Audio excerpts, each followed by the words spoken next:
David Licauco kinilig sa write-ups tungkol sa kanya at Catherine Bernardo, kahit naman sino kinikilig.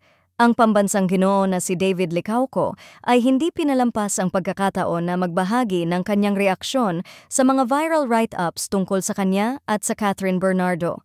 Sa MediaCon ng kanyang bagong pelikula, inamin ni David na talagang kinikilig siya nang makita ang mga artikulo at posts na nag-uugnay sa kanila ni Catherine, lalo na pagkatapos ng kanilang viral interaction sa body of work, The Bench Show. Nagulat ako syempre, growing up si Catherine na yung someone na I really look up to, watched all her movies with Daniel Padilla because I'm a fan.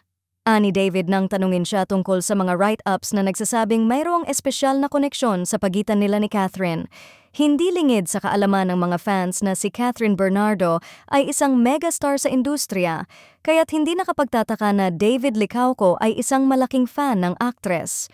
Ayon sa kanya, simula pa lang ng kanyang kabataan, palagi niyang pinapanood ang mga pelikula ni Catherine at ng kanyang ka-love team na si Daniel Padilla.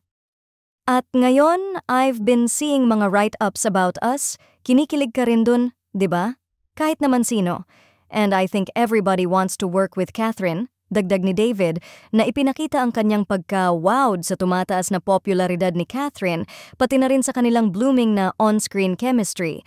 Habang ang mga fans ay kilig na kilig sa mga write-ups at interaction ng dalawa, hindi rin maiwasang magspekula ang mga netizens tungkol sa posibleng romantic link na lumalabas sa kanilang relasyon. Kung tatanungin si David, mukhang magaan at natural ang samahan nila ni Catherine sa mga set, kaya't masaya siyang maging bahagi ng mga proyekto kasama siya. Hanggang ngayon, si Catherine Bernardo ay hindi pa rin nagbigay ng pahayag na direktang tumatalakay sa kanilang chemistry ni David.